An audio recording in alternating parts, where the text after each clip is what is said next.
Welcome to Organizational Behavior Final Exam Review. Today we are going to go over the terms from chapters 10, 12, 14, and 16, which are the chapters that will be on the final. Quick disclaimer, I'm no management expert, but I'm trying my best, and there might be some memes in here. They might be cringe, but they're going to help us remember, so bear with me. Okay, chapter 10 is on understanding work teams. So, what is a work group?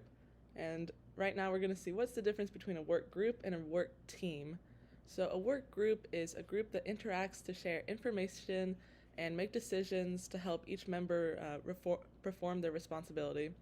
And so, the main thing you want to note here for the difference between group and team is that responsibility part. So, the group will help everybody do their own responsibility, but the team, they'll have a responsibility that they all need to accomplish together. So a work team is a group of individual efforts that results in a sum or a greater performance. Okay, what is a problem-solving team?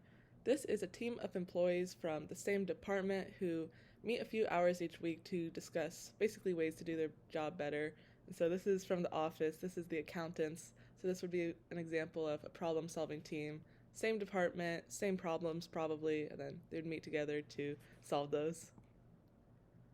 Okay, what is a self-managed work team? So this is a group of employees who basically manage themselves without a boss. So sometimes when I was playing soccer, there's a lot of sports terms in here because I felt like, teams, groups. Sometimes when the coach would be like, oh, I'm stuck in traffic, you gotta warm your guys up yourselves, or it was always a struggle when he's like, okay, find out, who's playing, what's the formation, and then we would just kind of like either do rock, paper, scissors or figure it out. But that would be a self-managed work team. No manager, no boss, no coach. Everybody, all the employees are players managing themselves. Okay, what is a cross-functional team? This is a team of employees from about the same hierarchical level, but different work areas. So I liken it to what is that? I was thinking of FCA. I was forgetting the name, but basically, which is Fellowship of Christian Athletes. I liken a cross-functional team to kind of just like a bunch of maybe different sports coming together, but they all play at like the same school, so the same level, or maybe people from different departments, but they're all managers, like manager of the accountants, manager of the financial planning. That'd be a cross-functional team. Okay, what's a virtual team? This is our first bad meme or maybe good meme of the day. A virtual team is basically a team of employees that uses probably Zoom to meet because they're far apart or can't meet in person. So look at how cute this chihuahua is. Zoom meeting with video, Zoom meeting audio only. Big difference. Okay, what is a multi-team system? So this is a collection of two or more interdependent teams that share a superordinate goal, basically a team of teams. So I liken this to at a church, you'll have a multi-team system for the kids program especially, where you have like, okay, this group of people, this team takes care of the first and second graders. This team does like the high schoolers. This team does the middle schoolers. That's like a multi-team system. Okay, demography. I looked up how to pronounce it. It doesn't sound right because I keep wanting to say demography, but demography. This is the degree to which members of a work unit share common demographic attributes such as like age, gender, race, and this is these birds saying to this penguin, "Hey, buddy, are you familiar with the term birds of a feather?" So they have a demography, and this penguin is not fitting in. So reflexivity. This is a team characteristic of reflecting on and adjusting the master plan when necessary. So this is basically saying how adaptable are you, how light on your toes are you to make changes when they need to happen. Okay, a mental model. This is team members' shared knowledge about the key elements within their task environment. Basically, in sports, I kind of think of it like a game plan. Um, What does everybody collectively think needs to happen to get the goals done? Team efficacy. We understand that efficacy is one's own beliefs that they can achieve something, so team efficacy is just whether the team thinks they can accomplish the goal. And I love this quote by Henry Ford: whether you think you can or you can't, either way you're right. Saying like belief is important. Team identity. This is a team member's affinity for and a sense of belonging to their team. Basically saying how much do you identify with the team you're part of, or how much loyalty, how much trust, how much connection. Oh, that's already done. Okay, on to the next chapter, leadership. Chapter 12. Okay, leadership. That's kind of a big deal. The ability to influence a group towards a vision or goal. Basically, the ability to influence people. So, behavioral theories of leadership. These are theories proposing that specific behaviors differentiate leaders from non-leaders. This is basically just a theory that there are traits that you need to have to be a leader. Initiating structure. This is the extent to which a leader defines and structures their role and their followers' roles. So in soccer, I would think of initiating structure to be like making a formation and saying, okay, this is what you need to do, this is what you need to do, this is what you need to do, kind of assigning roles. Task structure. So this is the degree to which job assignments are structured.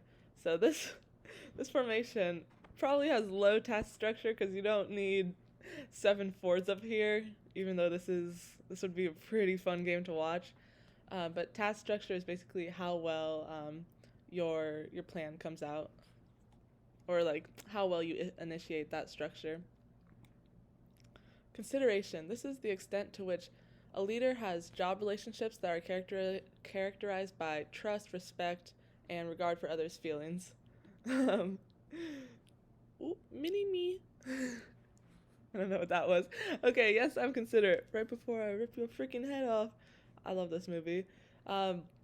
Basically, it's just being considerate of as a leader, of your people who you're leading.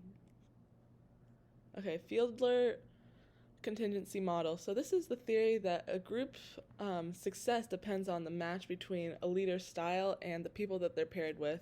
So I actually really appreciate this theory because it kind of gives a little lax for failure in leadership. Like, someone might not be a bad leader, it might just not be a good match between the people who they're leading, either the personality types or the age or the demography.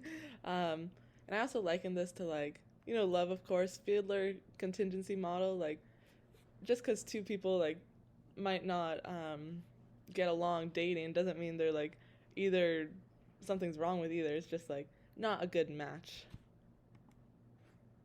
Leader-member relations. So this is the degree of confidence, trust, and respect that subordinates have for their leader. Would I rather be feared or loved? Easy. Both. I want people to be afraid of how much they love me. I love that quote.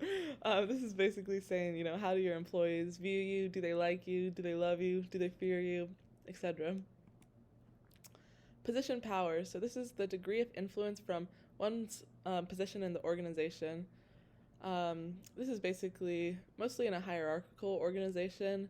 How much influence do you have? This can include like firing people, promotions, discipline, stuff like that. How much authority do you have?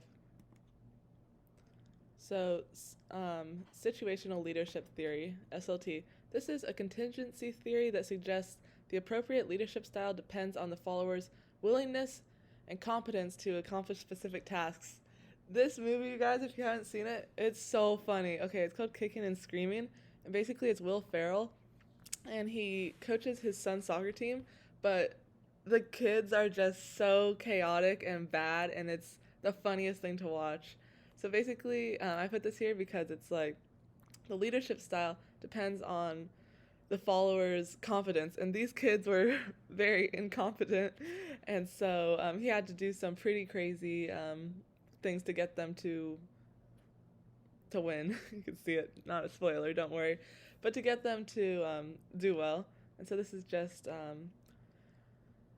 the D stands for developed or developing. So it's kind of a way to rate, your teams or whoever you're leading, their commitment and competence. So situational leadership theory, like the situation that you're given.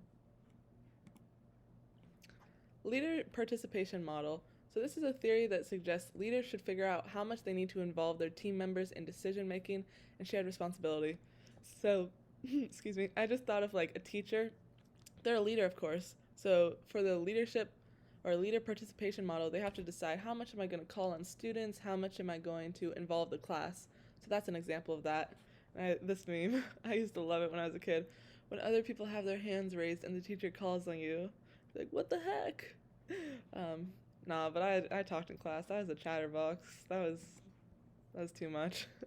So I just thought that meme was funny.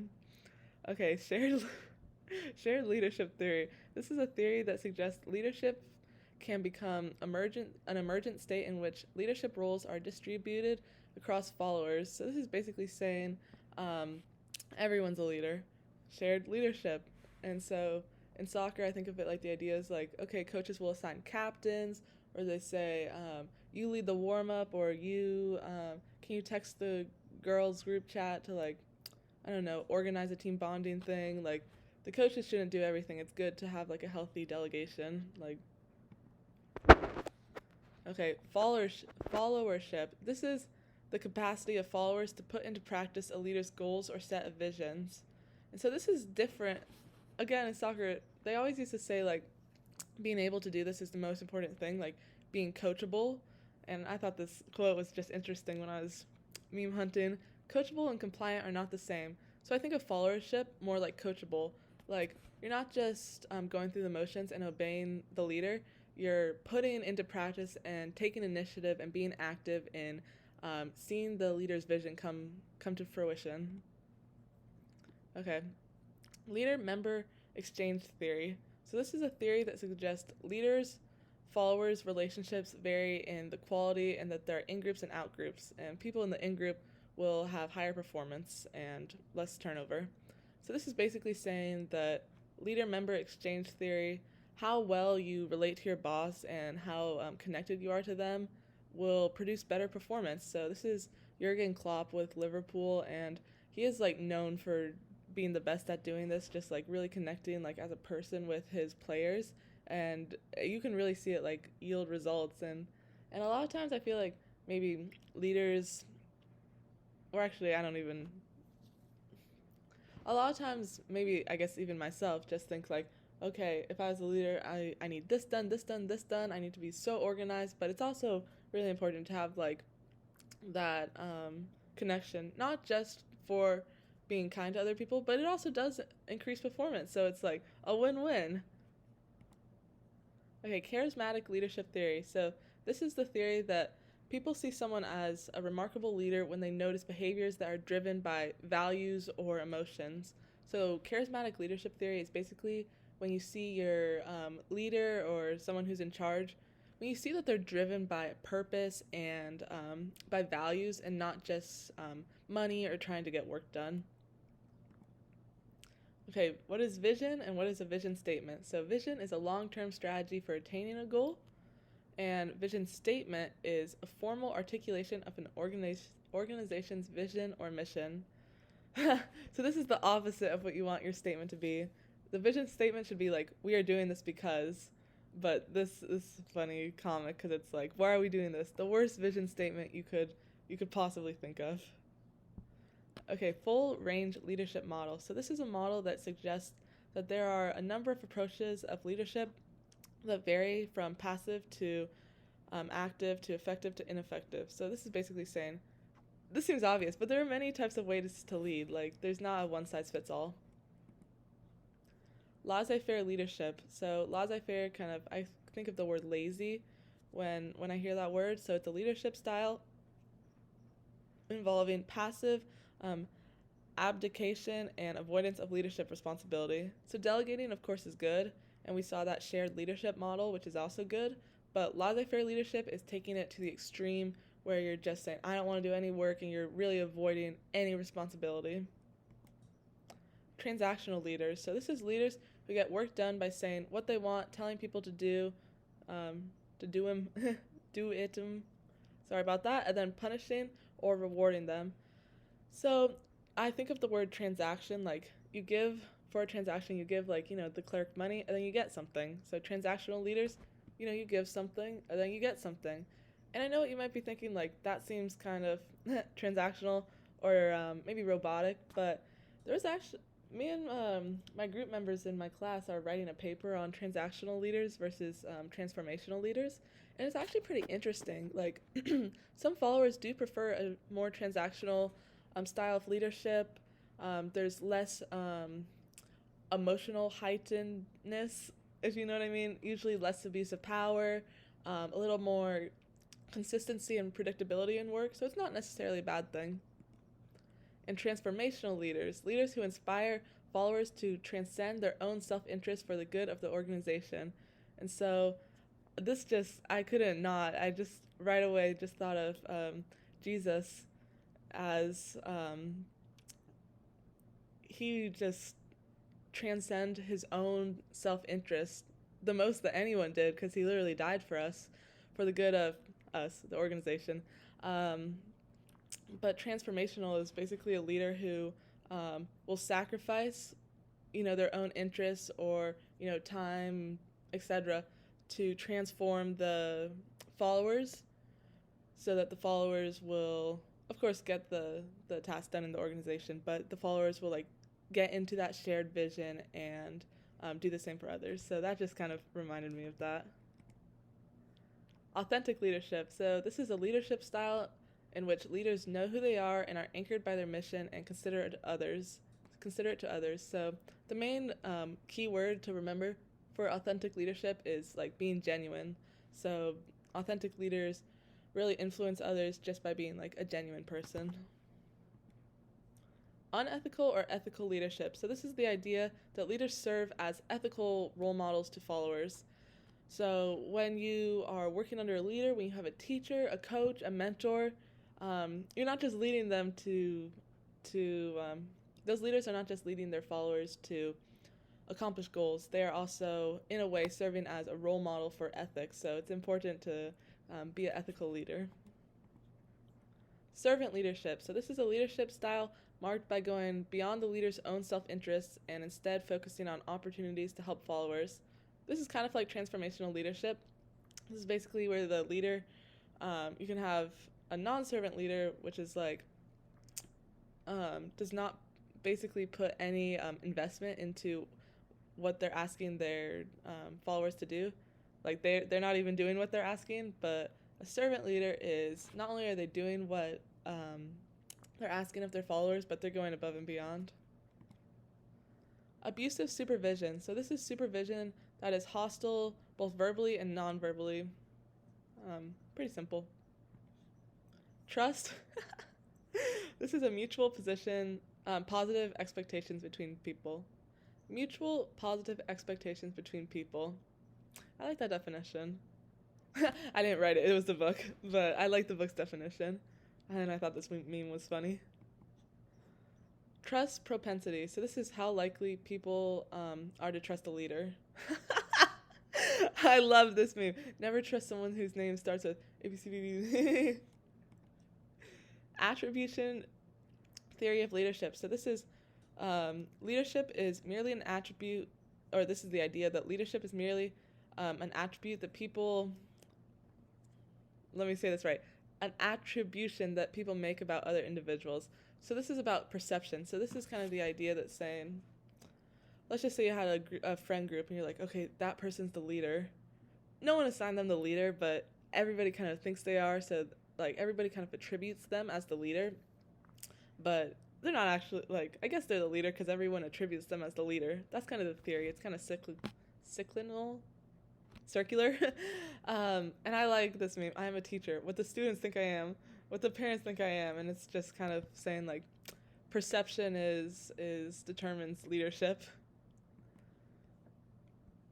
Neutralizers. So this is attributes that make it impossible for a leader to make any difference to follower outcomes. So I put this image here because it's like neutralizing attributes basically make it so like the leader is basically not there. This is not necessarily a bad thing. If they're not making a positive difference, that's what it is. And if they're not making a negative difference, that's good. I think it depends on the direction that your team's going. Like if your team is kind of a self-managed team, but technically needs a leader, but they're already going in a positive direction, you don't technically need to have that much influence. It's actually better that they lead themselves for that autonomy and that self-motivation. So neutralizing attributes are not necessarily a bad thing. Substitutes. So these are attributes such as experience and training that can replace the need for a leader's ability to create structure. So substitutes are basically saying, I'm a leader and I lack this, but I have this. And so I'm sure every leader has substitutes. Maybe someone is not very organized and not very good at responding to their emails, but they're a real people person and they're charismatic, so they can kind of substitute and get away with that. A mentor. So this is a senior employee who sponsors and supports a less experienced employee. Pretty simple. Aw. Chapter 14. Conflict and negotiation. So conflict is a process that begins when one party perceives that another party has negatively affected or is about to negatively affect something that the first party cares about. And this was really interesting to think about as like, wow, could I avoid I'm not going to do this, but could I avoid conflict if I just didn't care about anything? And I was like, I guess I could. But there is some wisdom to that, like kind of letting go, saying, okay, do I really need to have conflict over this? Like, how much do I really care about what I'm fighting about? But conflict is basically seeing something that you care about, seeing it threatened, and then taking action that you think is going to help it not be threatened anymore. Functional conflict. So there is functional conflict in the workplace and non the workplace. This is conflict that supports the goals of the group and improves performance. So maybe in soccer, like sometimes on the field you have to yell at your teammates like, go, hurry up to the ball. And I guess like sometimes it gets a little prickly. That can be a little conflict, but at the end of the day, like the team knows that people are like doing it out of love and because they want the team to succeed. So usually people don't take it too personally if the yells aren't personal. So that'd be an example, I think, of functional conflict. Dysfunctional conflict. So this is conflict that hinders group performance. So using the same example, if you were to say like, why are you so slow in getting to the ball? You suck. Like just because you wanted someone to go faster on the field, that would be dysfunctional conflict because it'd be like, if someone said that to me, I'd just go, I mean, I'd probably run faster out of fear first and then go like, what's the point of that? So dysfunctional conflict is probably taking it too far and to the point where it would actually hinder the goals that you're trying to have the conflict over for anyway. So task conflict. Task conflict is conflict over the content or the goals of the work. So the example I thought of is if one person wanted to make red sauce and one person wanted to make pesto sauce, task conflict would be conflict over what kind of sauce we would make. While process conflict would be once we decide what sauce we're going to make, how are we going to make it? Like, what's the process going to look like? Are we going to make it all homemade and crush up tomatoes and mince that onion and mince that garlic, chop that onion? Or are we just going to buy it from the store? So that's process conflict versus task conflict. Dyadic conflict. So this is conflict that occurs between two people. And so dias, you can kind of remember that because dias means two or pair. I thought bi meant two, but I think dias, maybe like a pair of dice. No, that's definitely not right. You can remember it like a pair of dice, but I don't think it's from the same root word, but it's between two people. Intra-group conflict.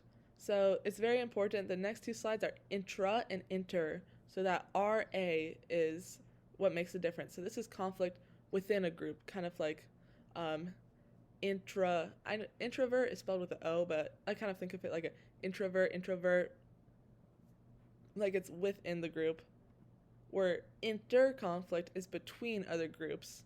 So um, like international between other countries. Like this would be at work, maybe like two separate work teams having conflict, where intra would be conflict within one work team. Perceived conflict. So this is awareness by one or more parties of the conditions that create opportunities for conflict. So this is the idea where you like kind of see something in your head and you're like, oh gosh, that could start a fight, or like that's potential for a conflict. And so my mom's a teacher, and something she always like made sure to not like the perceived conflict that she always tried to avoid is, let's just say you're like bringing cereal for your students, like elementary third graders. Do not bring different types of cereal. Like she always told me, like, if Amanda, if you're ever working with kids, like you have to get them all like a little teddy bear or a ribbon. You get them the same color. You get them the same cereal. It's very important that it's uniform, because that perceived conflict is like, oh, there's definitely going to be one or more kid who wants a different kind, or it's like either you have enough of every kind for every kid to have one, or you get it the same, because that's a perceived conflict that could definitely arise. Felt conflict. So this is emotional involvement in a conflict that creates anxiety, tenseness, frustration, or hostility. This is basically when you feel that conflict. It's not perceived anymore. It's actual, okay, now someone's crying, now someone's angry, now someone's hurt. It's when that conflict kind of comes to fruition. Competing. So this is the desire to satisfy one's own interest, regardless of the impact on the other party to the conflict. So the most everybody knows what competing is, but I still like to go over it because it's fun. The most competitive thing, like the essence of competition, I feel, is winning, and that is the highest form of disregard. Not necessarily that competing is a bad thing, but that's the highest form of disregard for the other party, because only one person can win, and if you win, it's at the expense of someone else. So this term really revolves around the satisfying of one's interest at the expense at the other of another's. Collaborating. This is a situation in which the parties involved in the conflict all desire to fully satisfy the concerns of all parties. And so this, I got it wrong on our mini quiz in class, so don't make the same mistake that I did. I thought my teacher gave us this term, and I thought it was compromising, but then the where I went wrong was fully satisfy. So compromise would be partially satisfy, but collaborating would be fully satisfy. I was like, duh, but you live and you learn. Now I'll remember it for the final. Compromise. A situation in which each party tries to resolve a conflict and is willing to give up something else to resolve that conflict. So I just love that episode in The Office where Angela wants to put this poster up in the office of these babies playing jazz, and Oscar hates it. And so Michael's trying to like make compromises, like, how about Oscar, you wear the shirt so Angela, you can look at it, and Oscar, you don't have to. Oscar's like, I don't want to wear that on my shirt. And that episode is so funny, but that would be an example of a compromise. I think Michael's like, win, lose, lose, win. It was so good. Accommodating. So this is the willingness of one party in a conflict to place the opponent's interests above their own. Ah, what a beautiful thing. Sacrifice. How willing are you to make accommodations for others? When other colleagues curve grades or add pass-fail options to accommodate for coronavirus, but you refuse. Some of you may fail, but that is a sacrifice I'm willing to make. So this is a not very accommodating teacher. An accommodating teacher would probably curve grades maybe a little if it was during a hard time like COVID. Avoiding. This is the desire to withdraw from or suppress conflict. So I like this quote from this wise ostrich. Avoidance is the best short-term strategy to escape conflict and the best long-term strategy to endure suffering. So sometimes avoiding is necessary, especially if it's like a small conflict where you're like, this, I can kind of forget about this. But other times, I think what this guy is saying is avoiding can maybe lead to resentment or to outcomes that you didn't really want that cause you to suffer later. So I guess do it at your own wisdom. Conflict management. This episode of The Office is also so funny. The use of resolution techniques to achieve the desired level of functional conflict. Conflict resolution? Cage matches? Yeah, they work. How could they not? If they didn't work, everybody would still be in the cage. And so, this is basically saying this is like a manager or a leader's job, conflict management, to assure that that functional conflict that needs to happen happens, but it's not dysfunctional. Excuse me. A negotiation. This is a process in which two or more parties communicate with one another to come to a mutual agreement. Thomas Jefferson negotiating the Louisiana Purchase in 1803. I have $3. It worked, but negotiation is basically kind of like bargaining. Oh, distributive bargaining. So this is negotiation that seeks to divide up a fixed amount of resources, and this is a win-lose situation. So in this example with these two girls, what was this example? Distributive. Oh yeah. Basically it's saying, okay, we have maybe 12 blocks. One of these girls is going to get like 10 and 1 2. Distributive bargaining would not be even. It'd be a win-lose. Okay, fixed pie. So this is the belief that there is only a set amount of goods or services to be divided up between parties. So this can be true or not. I liken it to the idea that after Halloween you have all this Halloween candy, and me and my brother used to like trade it and like negotiate and say like, okay, you give me your Snickers, I'll give you my Reese's cup. And so this is the idea that there's only a limited amount of goods to trade. So me and my brother would be like, okay, oh sorry about another typo. Okay, there's only one M&M, so you gotta trade me a lot. When in reality, my mom could just go to the store and buy us candy if we asked. But a fixed pie is like, okay, there's only a certain amount of pieces. Okay, integrative bargaining. So this is negotiation that seeks one or more settlements that can create a win-win. So this is basically, I think of it like the arts and the music program kind of integrated, because I know at a lot of schools the funding for both these programs can be a little lower than normal subjects, which is difficult. So integrative bargaining is basically saying, instead of the arts and the music programs competing, let's make it one, and let's have like either art show with music, or have it be the performing arts department, and a win-win that would benefit both parties in a negotiation. A mediator. This is a neutral third party who facilitates the negotiation. This is my favorite meme of the day. They wouldn't settle, so I ate them. So a mediator basically has no binding decisions, but they just kind of oversee that all the conflict doesn't get like out of hand, and that both parties are understanding each other. Arbitrator. So this is a third party to a negotiation who has the authority to dictate an agreement, so they can make a binding decision. This actually crushed me. Who said the other day that Judge Judy wasn't a judge? I'm convinced she was a judge. No way they had that show for that long without her being a judge. But I guess she's an arbitrator, where she can make a binding decision, but she's not a judge. But arbitrator duty just doesn't sound right, so I don't know. I'll have to think about that a little longer. Okay.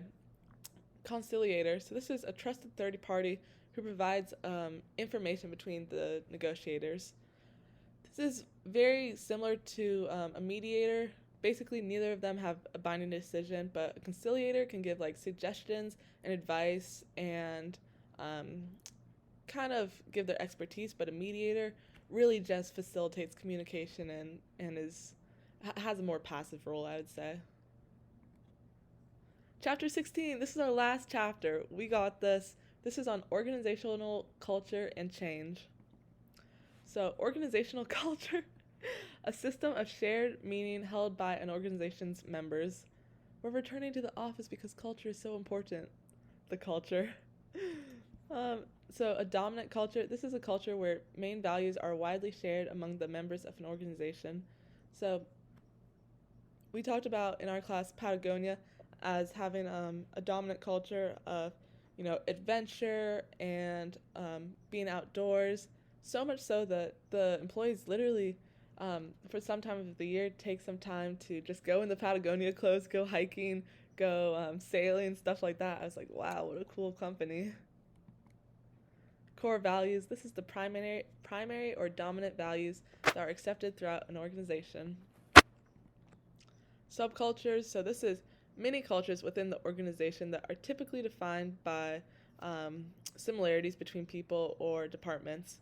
So it's kind of like in a friend group. If you have like a friend group of like 15 people, there's going to be many friend groups in it.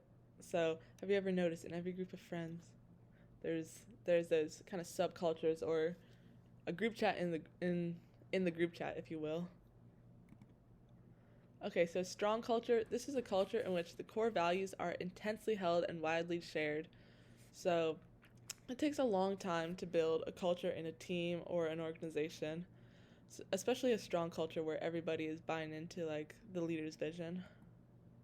So this is rituals are repetitive sequences of actions or activities that enforce the values of the organization. So I heard that Waffle House before every shift, and a lot of companies I think do this, has a meeting before where they kind of talk to the team members. So this is a ritual. Material symbols.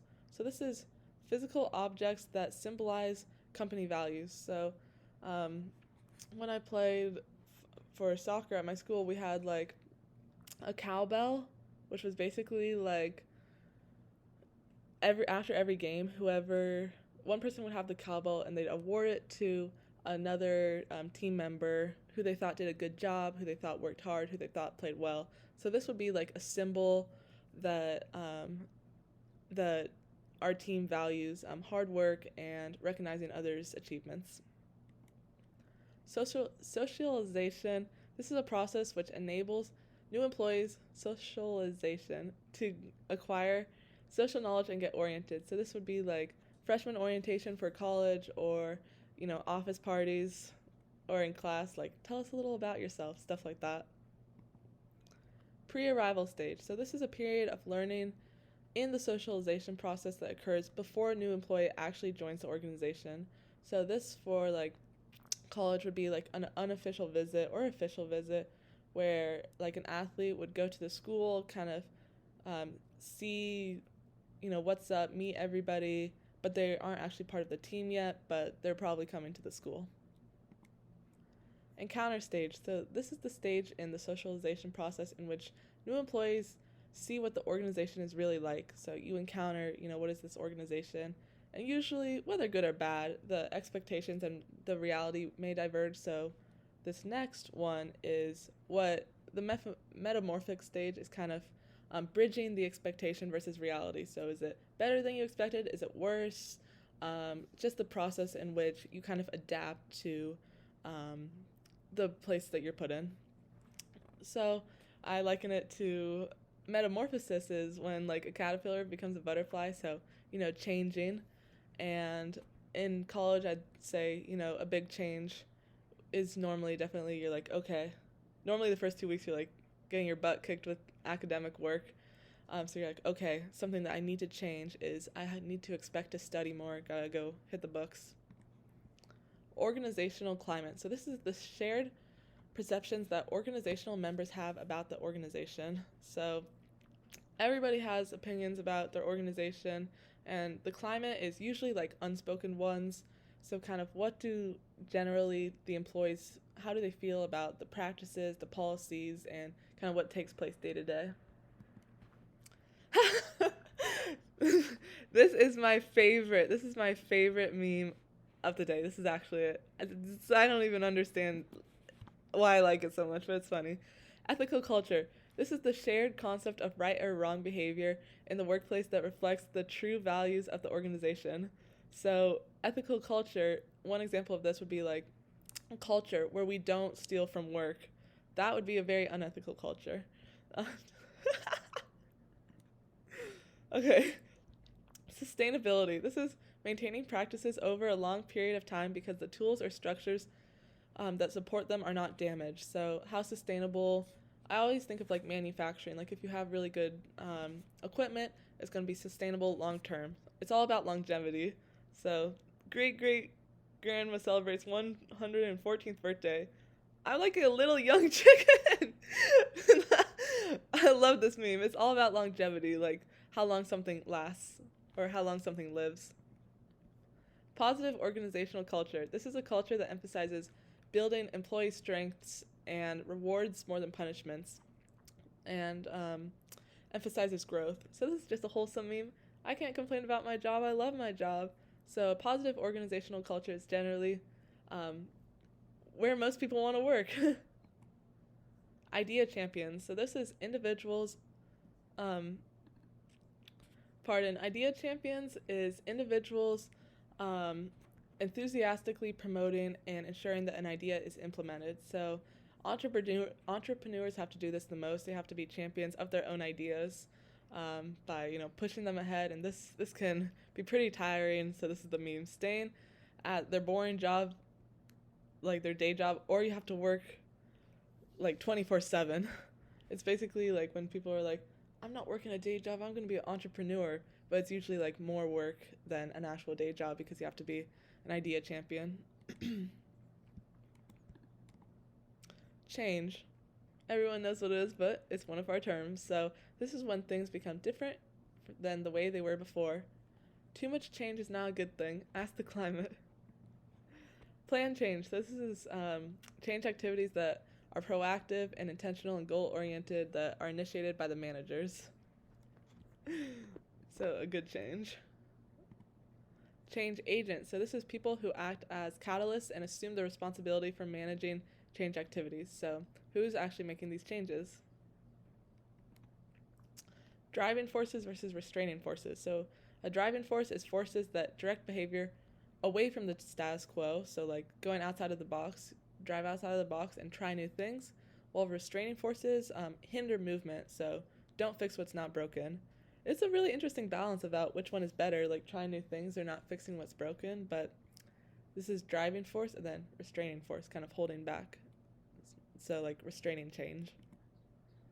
Action research. So this is a change process based on systematic collection of data and then selection of change action based on what the analyzed data indicates. So basically every change should be researched and before done, or I guess experimental change is good too, but this is basically saying when you want to change something, you have to have some data and have actionable research.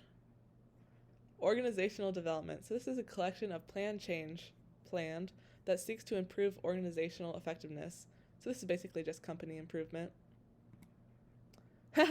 Process consultation. So this is a meeting in which a consultant assists a client to understand what they must process or what processes they must do for improvement. So my immediate thought was therapy, like having someone to consult with to see okay, what process do we need to take to change this way of thinking or change this about how certain circumstances in our lives. Team building. So this is high interaction among team members to increase trust and openness. So I always thought team building in soccer was fun. We would do scavenger hunts together or play lots of games, tag, go get food, before team building and after team building. It would just help with trust, openness, team chemistry. It was fun. Intergroup development. So this is organizational development efforts to change the attitudes, stereotypes, and perception that groups have about each other. So like we said, intra versus inter. Inter is international, like different countries, different groups. So different groups might have ideas about each other, so this is changing those ideas. Appreciative inquiry. So this is an approach that seeks to identify the unique qualities and strengths of an organization. So this is kind of saying if you were looking to make a change in the company, you could say, what are we already doing good? And then you can build on that and then see the deficits rather than saying, what's wrong with this company? What do I need to fix? Paradox theory. So this is the idea that in management, there's no final optimal status for an organization. And this is so interesting. This idea kind of stresses me out because it's dang, an organization is never going to be perfect, so you just work and endless work and work. But I guess it's just kind of the paradox that you're working towards something optimal, but there's no final optimal stage, which is interesting. Oh, we're done! Okay, thank you. I wish everyone luck on the final, and it's been a great semester. Bye.